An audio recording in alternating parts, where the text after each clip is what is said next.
Welcome everyone to the very brand new episode of Financially Turbulent. I'm so excited for this one, especially because we're going to get into a lot of things, especially relating to how to get into your very first job, what to expect, and what are some challenges you can face. Now, I know we were supposed to come out with this episode last week, but again, like I said last time, we are brown. We had more events to attend. So I think now that October has come to an end and November is here, we should see a little bit of a more laid back schedule up until Christmas time. That's when we're going to get a little bit more busy as well. But until then, here we are ready to present. So Kanwar, what do we have in store? For sure. Harman, I think you pretty much mentioned most of it already. It was actually feedback from one of our listeners, Sahil. So I want to thank you, Sahil, for taking the time out of your day to give us some feedback. Sahil gave us feedback in terms of what he liked about the episode, certain things we could change. Obviously, everything is constructive at the end of the day. We're happy to receive any sort of feedback because there's obviously changes we want to incorporate to make sure you guys like listening to us as well. And the episode today is going to be about what to expect in your first professional job, right out of university, right out of college, maybe right out of the trade sector, and how do you adapt to that particular job? How do you grow yourself? How do you, learn the ins and outs of the company you're working for to better yourself to progress your career and get promoted, either with that organization or outside of that organization? I know, especially when you're fresh out of college, fresh out of university, in this day and age, it's quite overwhelming trying to see, okay, what are some career paths you can pursue? What's the entire process of, let's say, going through all of these multiple interviews that are happening for even very basic jobs now, because the employers are really trying to filter out the very best candidates for their positions. So in this time and age, it's even more important to be prepared and to have everything ready so you're pretty much one of the top candidates for the job. So what would you say are some of the things that, let's say, some professional that's coming out of college should keep in mind? For sure. I mean, a lot of the times now when we're applying for jobs or even LinkedIn and other job boards, they tend to give us this figure beside the position that says what to expect as your salary range. Right out of university or right out of school, I would say that's kind of the least important thing. Yeah. It's more about just locking in a position where, you can develop your skill sets, get some professional experience, work with individuals that have been in the industry for years on end, learn some skills back and forth. Maybe they can learn something from you. More than likely, you're going to be the one learning from them. And then the last aspect, in my opinion, would be to consider the pay, because obviously with time, experience, and as you progress your career, the pay will come with future roles. Yeah, for sure. Especially in regards to pay. I do know there's discussion happening within the Ontario government about making pay ranges, or at least the pay scales, mandatory on job postings. Mm-hmm. At least at this time, whenever we're on websites like Indeed, Monster.com, or even LinkedIn, oftentimes they won't really tell you what your pay is going to be for a specific position, right? At least in Ontario now, that conversation is starting to happen. So going forward, if it becomes reality, then at least for all the younger professionals like yourself, you guys will have a rough idea of how much you'll be making for each of the positions you're applying for.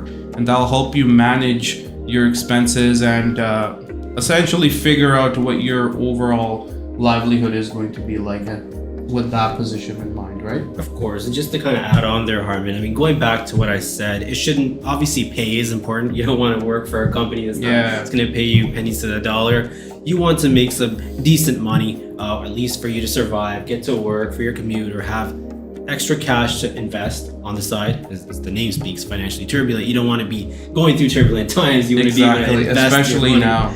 Exactly. So yes, it's kind of going back from speaking from personal experience. When I started my first job right out of university, pay wasn't really big of a thing to me. It was more or less about the company that I worked for, the experience I was going to gather or collect, rather, for a better choice of words, from that particular role. And then in about a year, I actually switched over to another organization, the bank that I'm currently with, and I saw about a 50% increase in my pay. So that 1 year of suffering through the lower pay, as you most of us might not want to, it really helped me position myself and differentiate myself than, someone that waited on for an extra 6, 7, 8 months to get that job that might have paid them the higher dollars at the time off. Yeah, and especially for something like this, there's always outliers. There are caveats because everyone has a little bit of a different strategy when it comes to this, right?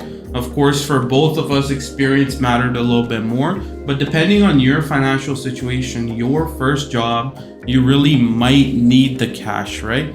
Just because of the way your family situation might be. Maybe you're the only one supporting your bills entirely. You have student loans to pay back. So pay really is an important factor. But at least when it comes to gathering experience, there are thankfully jobs in the marketplace that can pay you a lot of money and also help you develop your skill. So at least for me, thankfully, my first job was something like that, where I was able to make a good living and also gain a lot of good experience and exposure within the employee for the employer that I was working for. But what was your experience like, Kanwar? Yeah, for sure. I mean, I'll just kind of go back to my thing of I didn't have that financial difficulty or anything along the lines of where I couldn't support myself. I was living comfortably. I was able to pay off all my bills, pay off my student loan in time with that first particular position. But apart from that, I really took the time to make sure that right out of university, I had a position. I did not have that gap in my resume that employers will look at and be like, hey, how come, there's 8-9 months where you just haven't worked? Was it maybe, they tend to question you on, was it employers turning you back? Was it something you're lacking in terms of a potential candidate for the position they're hiring for? So I really wanted to fill that gap and, get ahead of myself, take on that role. And yeah, definitely, especially not having a gap can be very, very beneficial. But one thing to note is even if you do end up getting a gap within from the time that you've graduated university all the way up until your first job, it's very, very important for you to document why the gap existed and what you had done during that gap, right? So oftentimes, if you're able to get to the interview for the job that you've applied for, you can explain that situation to the employer, and a lot of those individuals are empathetic towards that, right? It could be that during the time that you had the gap, you were acquiring some additional certifications, which could be really valuable towards the role that you're applying for. And if you are able to mention those things or document those things for the employer and present some evidence, that can really help you, even though you might have a crazy amount of gap, like 6 months, 1 month, or even 12 months, right? Exactly. So that's something to keep in mind as well. So just to kind of add on to what Harman said, employers aren't your enemies at the end of the day. They don't look down upon you when you're applying for a role. They do empathize with you. Certain times they're just factors out of our control, like family emergencies. It could be other financial difficulties that could be holding you back. You just have some other things to take care of. So in that aspect, really documenting or even trying your best to learn something, a new skill, maybe taking on a voluntary role on the side, really goes to show that, you're a go-getter. You want to go ahead and learn those skills before you even take on a particular role. You're not just sitting there hand on hand, waiting for the employer to reach out to you via LinkedIn or for example, or waiting for the right role to come out, which is going to be down the line, down the future. So taking those steps now shows the employer that you really want to work for them and you're the potential candidate they should go for. Yeah. So especially when it comes to the interview process, like Kanwar said, most of these employers, they're not your enemies. Oftentimes the individual you're going to be meeting, i.e. the hiring manager or someone in HR, they're there to kind of understand your position. Of course, depending on the position you're applying for, it can be really competitive. Some of the interviews can either be just about assessing your personality. Some could be really technical in terms of analyzing what kind of knowledge you have for the role, right? I know you might have had some technical interviews. You might have had some behavioral interviews. That's why a lot of the employers are going through rounds now. So first one will be just general assessment on your skill set. A Other ones would be to assess whether you'd be a good team player. Another one would be to actually get into the nitty-gritty of how much knowledge you have for the role. And then right near the end, they'll pretty much decide if they want to go ahead with you for the role or not, right? So each job is a little bit different. What would you say, Kanwar, your experience was like, especially as you were climbing up the corporate ladder within the banks? For sure, yeah. Some of the things, that were key takeaways for me is really being proactive and taking the required steps before. So rather than just, waiting for the opportunity to present itself, go ahead and create that opportunity. For example, when I worked for my first position with CIBC Mellon, I was just a junior entry-level custody specialist working for institutional investment clients, pretty much in a basic role or introduction, you can call it, to the banking sector. And it wasn't really getting my gears turning. I was like, okay, this helps me, get some money coming in, pay off those loans, get some experience under my belt. But what can I really do to make myself stand out? And that's when I was, starting to research things like how to get into capital markets, how to look into the financial markets types of roles. So I started taking on the CSC courses. You probably remember. Exactly. If you guys remember from our last episode, we talked about this. Exactly. So that's when I was like, okay, this is a course I can take, pay $1,500 out of pocket comfortably, and it's not going to hurt my bank in the grand scheme of things, because spending $1,500 now is really going to give me the edge and allow me to earn $20,000-$30,000 more in my next role. Yeah. So I guess one of the first actionable items is, of course, researching the role that you're applying for, researching the employer a little bit, getting an understanding from previous employees, if you're able to connect with them, on what kind of expectations the employer has during the interviewing process, right? That way you can kind of set up a plan for yourself. Let's say if you need to brush up on some of the technical verbiage, you can know that, so you can pretty much talk with that verbiage during the interview and maybe impress the hiring manager, HR, really let them know that you know what you're talking about. That's a good point that Harman just said. It's about learning the key industry terms. When you're going to an interview and you're just talking like a layman from the sidelines using a very basic terminology, you're less likely to stand out than someone that's really using words that are going to be used in your role every single day or in that particular industry. Exactly. Like on real estate, we have so much lingo that's really basic to us, but it's not really something that a normal individual would understand, right? Same thing within the financial industry for yourself. So it's great to have a casual conversation with someone that's sitting opposite of you and making the hiring decision. But if you're able to actually present that you have some of the industry knowledge with the industry terms and, let's say, industry trends that are happening, you can kind of pretty much set yourself up for success. Right on. And obviously, Harman, I have a quick question now for you as well, because before you kind of took off into the world of real estate, started taking over this pre-con, becoming the pre-con king. Not yet, but on the way. You're on the way, for sure, exactly. When you started at your first co-op, being the first professional job that you did, I know you did 2 co-op terms at Brock. What was kind of the mindset that you went in with? Was there something you were looking to take out of this particular role? Certain skills that you were either bringing in or wanting to take out? Give me a little more information on what you really thought about. So for me, I'll kind of talk about the co-op experience in general, right? For a lot of us that, at least within Brock, and if you're talking to Canadian university students that maybe went to Waterloo, Laurier, that have these co-op job boards provided by the university, a lot of the times when you have your first co-op coming up, the co-op advisors will actually tell you to apply to practically every single job, right? To maximize the success for your co-op experience, pretty much. But for me, when I was actually going for co-op and making the decision, okay, which companies I want to work for, I at least was very mindful in terms of which companies I would like to work with, what kind of skill sets I have that could complement, And if I didn't have those skill sets, how could I acquire those skill sets? So unlike my peers, when it came to applying for jobs where people were applying for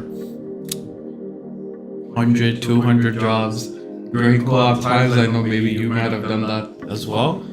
I luckily didn't have to do that much because I applied to maybe 3 dozen jobs that I thought would have been a good fit for me. I thought I had a very good skill set to pretty much complement the job.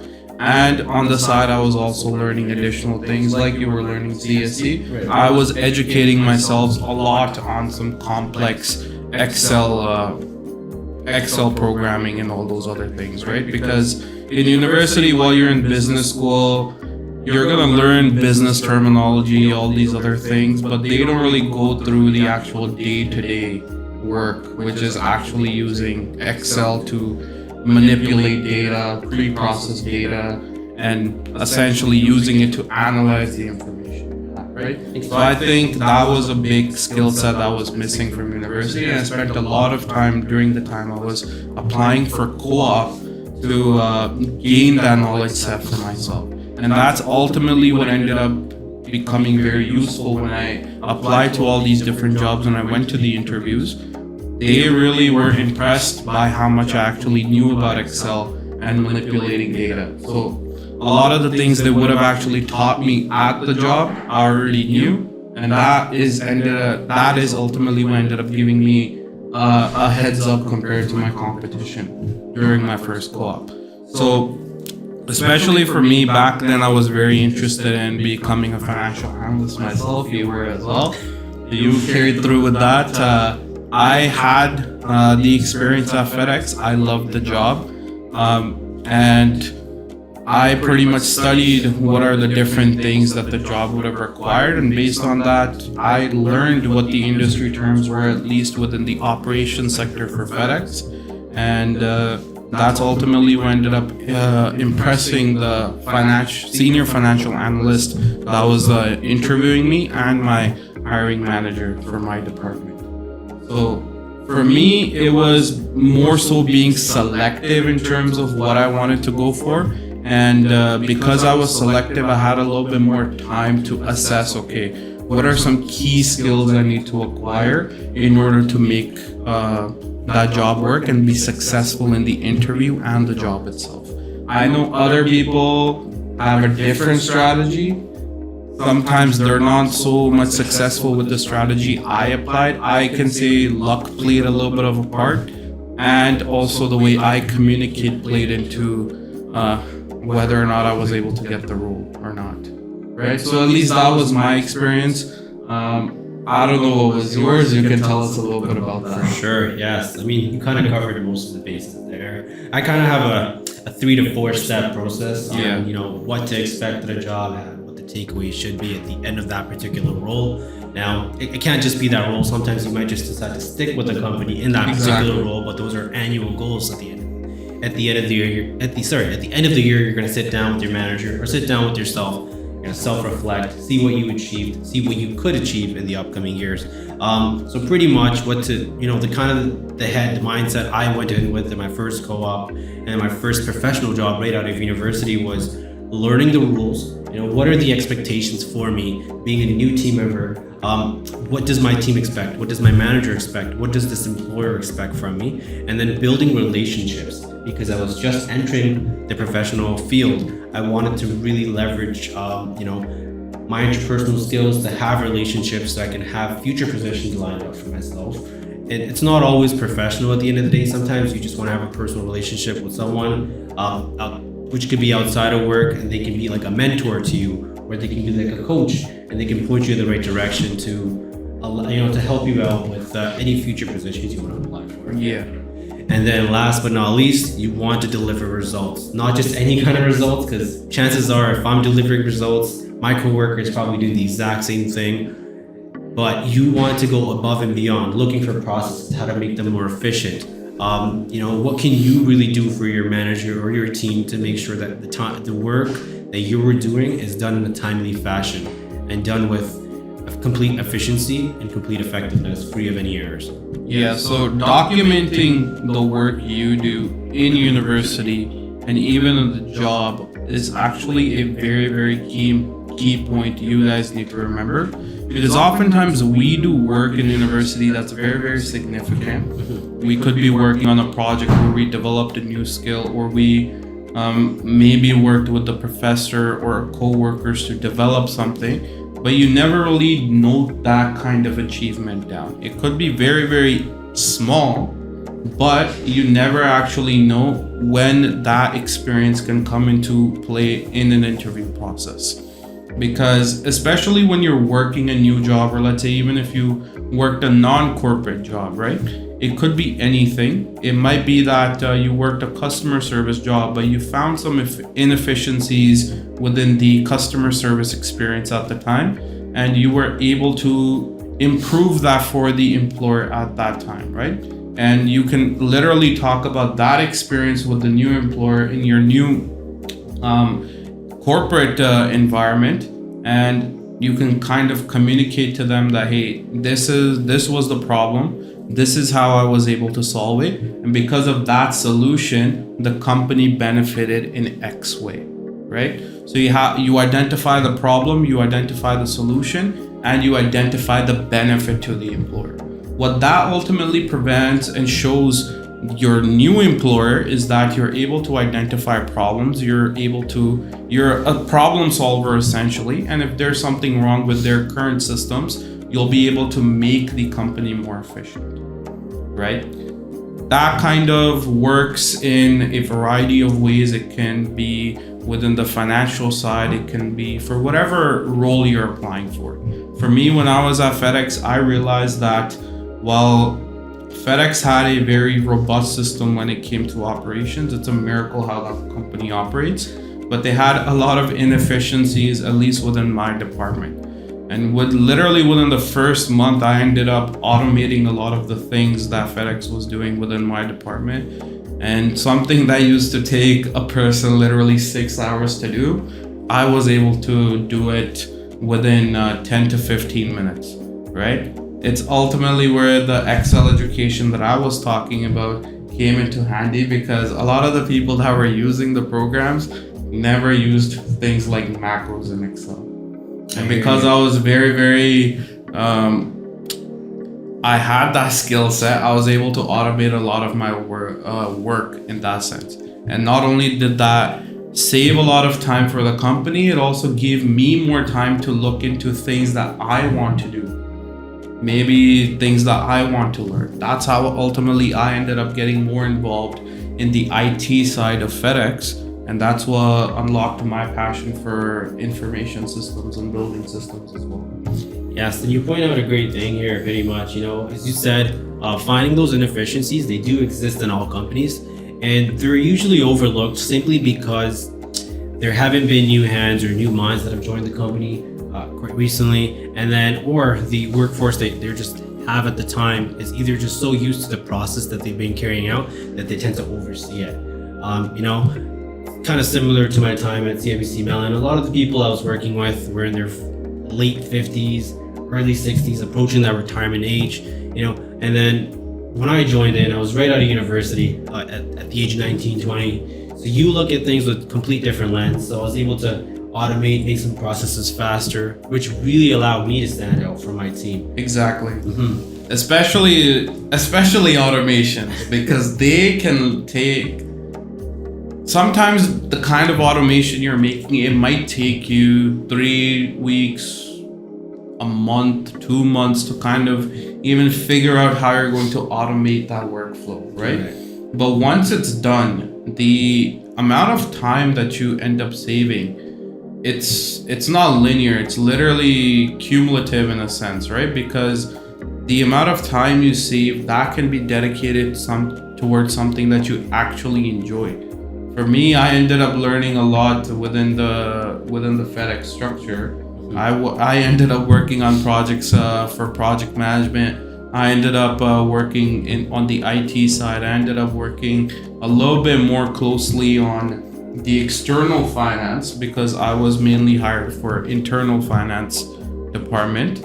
And there was so many other opportunities that were unlocked because they had originally hired me for tedious work. But because I was able to figure that out, it opened more doors for me within that company. It's like you created your own opportunity. Exactly. Pretty much, using your wealth of knowledge. Yeah. All right. That's good knowledge that you shared with me, Harman. But I just want to move kind of our focus towards the next part of this particular pod. Is how do you adapt to the change? You know, going right out of university, right out of school, how do you adapt to the change of strictly having a set schedule of going to class, studying for exams, or just chilling with your friends, to spending 8 hours at work every single day, and, 40 hours a week? How do you adjust to that? How did you adapt to that? See, I would say it kind of depends on your environment. For some people, that kind of change is very, very easy compared to sticking to a university schedule where you're going for classes for maybe 3 hours and then you have the entire day to yourself, or you have the freedom if you want to study, you work on a project or whatever the case may be. For working, a lot of people, let's say if you already have an office that you need to go to, that physical separation between your home and the office is pretty much enough for a lot of people to put them in the zone to work for the entire 8 hours and then carry on with their lives, right? Other people, they require a little bit more motivation. So it kind of just depends on building a schedule for yourself. Even if you're going to be working for 8 hours, let's be honest, you're not going to be working for the entire 8 hours. The 8 hours is basically scheduled for you to finish the work. But if you're really good at what you do, it might only take you 3 hours to pretty much complete the work. For me at FedEx, at least, I used to be able to finish my work within the very first 3 to 4 hours before lunch. And then I literally used to have the entire day to figure out what is a major project I want to work on, right? That might be the case for you. If you're working in a software development side, you might be really good at coding. You might be a really fast typer. Compared to another person who's not, you might actually end up finishing your work within half the time that's allocated to you, right? Because software development is also very project-based compared to, let's say, just putting in your hours. You're right. So if you're able to do that, all power to you. You don't need to be in that work zone for the entirety of 8 hours. The next hours, the remaining hours that you have after you finished your work, you can look into more opportunities, either for your own self-growth or something you can do to benefit the company. Because that kind of initiative can actually end up bringing you more opportunities within the company or another company, right? Maybe you can add some more information, input into that. For sure. I'm just going to share my personal experience when I first started my co-op at Connectrix. I know you remember that. Yeah. Yes, exactly. So it was kind of more or less for me going in with the mindset of, okay, what am I going to learn today at work? Yeah. It's a break from school. I'm on co-op for 8 months. You get to get ready at 8 in the morning. Go meet some professionals that have been working in the field for 20, 30 years. And learn some things off of them. Yeah. So going in with that mindset of, all right, so what's going to be my project today? What will I learn at the end of the day? And things like that, keeping a positive mindset really allowed me, to go into work every single day with a positive attitude. And then at the end of that co-op, I was really able to reflect back and look at what I actually had learned. And that helped me in securing my next position at Toronto Hydro as an analyst. So those certain skill sets, certain skill sets. I mean, of course, I know exactly what he means. That when you're actually speaking to people that have already been in the company for so long, or that have been in the industry for so long, you're able to get a better understanding of the career path you have ahead of you, right? And actually building those connections, you never really know when and where those connections are going to play a key part in you securing your next role. Because at least now in real estate, I meet someone that I could have just connected with for the time being maybe a couple of months ago, but a year, 2 years down the line, they might actually know someone that plays a direct part in the transaction that I'm having right now. You might actually know people that do construction that actually can connect with me for the property that I'm trying to sell, that's absolutely trash and needs renovations, right? I may have met you 5 months ago and maybe it was just a hire or buy, but because you had talked about, let's say, the circle you're around or the transactions you do, maybe you were already in the investment side and you do real estate transactions where you flip properties, dismantle them, make new ones. That kind of connection can play a part in something that you're doing in the future. And it's definitely true in the corporate side as well. A lot of people job hop these days. So someone that you're working with today could easily be a reference for another company in case they're working there when you end up applying there too. Exactly. It's like building a network, but not on LinkedIn. This is an actual personal network you're building with people, right? It's connections that I know someone that knows someone. Yeah, I mean, LinkedIn is great too, and it's something I kind of wish I had done back when I was in university. I know a lot of the co-op advisors were very, very heavy. Heavy in terms of advising us to use LinkedIn. So unfortunately for me, and kind of fortunately for me too, I never really needed LinkedIn to connect with people. I always met people, at least based on how my circles were. I have a very fairly diverse circle, even in university and outside of it. I was able to network with people through that sense, right? But I never really had or needed the LinkedIn connections and all those other things. But in case you don't have a circle like that, LinkedIn is one of the most powerful platforms outside of Instagram and Facebook these days to connect with people you don't know, especially because LinkedIn directly tells you. You can literally search the job role you're applying for and it will literally bring up all the different people in the industries. Right on. And you're able to connect with them, you're able to message them, ask questions, set expectations on the role that you're applying for, get advice in terms of how to be successful in the role and what to expect in terms of job growth, right?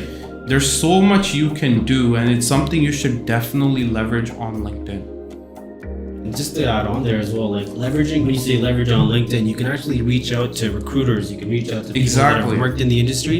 And you know, you might feel weird doing it, but you can actually schedule a chat, for example. It could be virtual, it could be an in-person chat, and that really allows you to get yourself out there, you know, put yourself out there and then build that network, build that connection. So that way in the future, let's just assume you're applying for a similar role or you're applying for the same company as this particular individual you've talked to, they can either put in a good word, or if they are the recruiter, they already know the skills you're going to bring or the type of person you are. Not 9 times out of 10 when a company is hiring someone, skills do matter to them, but it's about personality as well. Is this person going to be a good fit on this team? They don't want to hire someone that has 10 on 10 in skills, but is a total jerk when you're working with them, right? Exactly. You want to have a team player, but you also want to have someone that can work independently as well. Because 9 times out of 10, you're going to be working in these environments where you might have some group work or you're going to have to do some individual work as well. And you do need to be versatile and such. So if you're presenting yourself on this, as you say, social network, this is more of a professional social network. Yeah. You're presenting only your professional side, the skills you have, the experience you have, maybe the volunteer work you're doing for the community, or I mean, you can also talk about any sort of projects you've done in school. Exactly. How they position you to be a better person for the corporate world or for that particular role you're applying to. I mean, it's amazing how powerful the platform actually is. Like I mentioned, you're able to search for people. And in some cases, they literally have their entire resumes uploaded on LinkedIn, which you're free to download and actually use as a reference when you're creating your own resume. And especially because you have so many people that's available, you're able to kind of see what kind of common certifications and common skill sets they have, right? So especially as a new person that's graduating right from university, or you're even applying for your co-op, very first co-op, you get an idea of what kinds of things you should be working towards, while you're in university. Because again, keep in mind, uni is there to give you a basic understanding of what's gonna happen in the real world. But realistically, the actual role that you're going to be partaking in has nothing to do with whatever you actually learned in university. I know that was true for me when I started working at FedEx and Ministry of Transportation, even real estate after getting the license. I know it's an assumption, but I can guarantee it was definitely true for you too. Exactly. Whatever you learned at university had nothing to do with what you actually ended up doing in your job. It kind of counts as a step in the ladder. Exactly. Right? At the end of the day, it's just a stepping stone where, okay, now this has become a requirement if you want to work in the corporate world. Exactly. Even if you want to have like your own business, for example, you just want to have a degree under your name. I mean, luckily for companies like Google and stuff, last time I remember, they don't require degrees anymore, right? They're more so looking towards what kind of projects you're working for, what your experience is like, what kind of, whether it's life experience or even, let's say, technical job experience, right? They're taking all those factors into consideration now when hiring employees, because they get like almost 100,000 applications, I believe. And out of that, they're maybe hiring like 10 or 15 people for their roles. Exactly. Now, we're not saying just because Google's looking for people that don't need university degrees, don't go to university. Yeah. Right? It's just there's only a handful of companies that are really changing the positioning towards when they're looking for that ideal candidate. Yeah. But at the end of the day, university degree will benefit you in the sense that it... Point is, don't just rely on university or college. Look into what is actually done within your industry and what makes that process easier, right? There's a lot of jobs like consulting that some of my friends are starting to go into. Now, depending on the type of consultant they are, they either need to have a strong understanding of data analytics. They either need to have a decent understanding of accounting, depending on their role, or they need to have a decent understanding of, let's say, software development, right? So especially when it comes to roles within consulting or any other type of industry like that, you might have some additional certification. Again, we've been hammering down about certification since the start of this podcast, and it's for a reason, because something like a data analytics certification that's entirely administrated by Google and IBM and only costs you around $100-$200 to acquire, that can have a major impact on you actually being reached out to by recruiters on LinkedIn, right? And that could be a difference between you working at a job where you're earning around $40,000 to now having a brand new role which you were approached for, and now you're maybe making $60,000 to $70,000, right? And these could literally be entry-level jobs in a lot of cases. Difference is in university, well, yes, we learn things like data analytics or finance or anything like that. And the reason we're talking mainly about finance is because that's what we're familiar with, right? But it could be true in yourself for, let's say, design or graphic design or software development or art, anything like that, right? Key investments, let's say in accessories or other items people should make when they're either applying for a role in the corporate side or actually they've already even started working. For sure, most definitely. I guess, we can start with the first step being the interview process. When you are interviewing for multiple companies, first thing, it's the first impression is the last impression. You know, when you go into an interview, the employer or the manager that's hiring you is going to judge you based off of the way you look. So making sure you look presentable. Yeah. You have a suit that's well pressed, well ironed. Yeah. Shirt that's free of wrinkles, and also make sure you are wearing a tie. Yeah. It's never harmful to overdress, but it is harmful to underdress. You don't want to be that candidate that's going to stick out because you wore sneakers with your suit, or you wore no tie with a suit.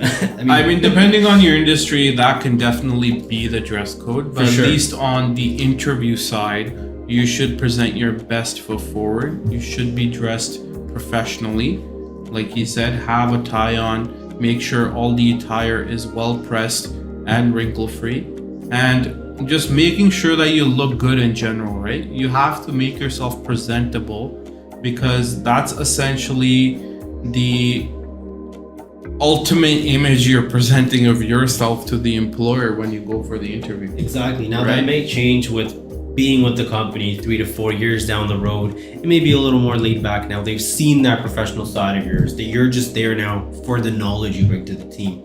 Yeah. But especially even after getting the role, for example, you don't want to pull up to work, wearing sweats, for example. Yeah. Unless it's, jeans are usually the standard for Fridays in a corporate Sometimes world. there's room for comfort. Exactly. Definitely, you can even get dress shirts and dress pants that are very comfortable, that can feel like literally wearing pajamas. But you have to make sure that you're kind of following the company culture at that point. Now, especially for young professionals like us, when you're in university, depending on the program you're in, you might have never even owned a suit, right? Or you might never have even needed or you weren't never simply in the environment where you needed to dress professionally. But prior to the interviews, take a couple of days to kind of figure out your style, figure out attires that's within your style, but also looks very professional, at least corporate professional, right? And that way you're able to practice yourself being in that attire and presenting yourself well during the interviews. And that can go a long way. At least I think so, right? And I would say one thing to invest in is a custom suit. There's going to be events that's down the line. That's down the line. But even when you're going to, they don't have $5,000 to drop. I'm not saying go for a $5,000 suit. You could get a custom suit that's a little on the cheaper side. Yeah. It could range from $400 to $500, maybe a little more. But roughly within Canada, they're gonna cost you around $1,500. Depends on what kinds of fabrics you use. But ultimately, what I would say is that's an investment you make as you progress in your career, right? Because at least for men, everyone's shoulders, everyone's weight, height is a little bit different. Something that you get off the rack can work for a lot of people. I know it doesn't work for me, right? So if I were to get a custom suit, I would look my best. I would practically present my best, right? And I would feel my best as well, because I know I look good and everything fits me just right. And that can carry... You feel more confident. Exactly. You present yourself even better. And that kind of confidence just radiates off a person, right? When someone feels like they don't look the greatest, they're also going to act a little bit closed off, not to be the center of attention. Exactly. Whereas someone that knows they look good, they're okay with putting themselves out there. At least that's true for the most part, right? There's always exceptions, but at least within the corporate side, it makes sense to look your best, feel your best, because then you will present your best, right? So I think those are some of the key takeaways, at least when we think about the interviews. So sure. I think we'll kind of round it back a little bit in terms of the key takeaways we've talked about so far. One is, of course, being educated on the company and role that you're applying for. Second is making sure, depending on the skill sets that the company or role needs, you're developing those skill sets for yourself, either through certifications, clubs that you join to gather some experience within that field, or anything like that, right? And then the third one would essentially be making sure that you're presenting your best within the interviews. And any additional things that you'd like to add to that? For sure. I mean, you pretty much summed it all up. I just kind of go back to my 3 to 4 step process that I have, what to expect with your jobs and how to adapt to all this. Just wrapping it all up here. Pretty much, you want to really learn the rules when you join. You want to know what the employer is expecting of you. You want to build relationships, because eventually down the line, you're going to move forward to a new role. You're going to look for growth. You want to have someone that you can bounce back off of, maybe some skills you've shared with them or projects you've done with them, and they can be a reference, put in some good word for you, or they may be even able to help you connect with someone else that can help you get a future role. Yeah. And last would be delivering results, going over and beyond, over delivering, being the efficient employee, looking for key inconsistencies at work, and really, looking at things with a lens to see what you can do to help your team and department grow, so you can stand out and at the end of the day, get a good reference from that particular employer.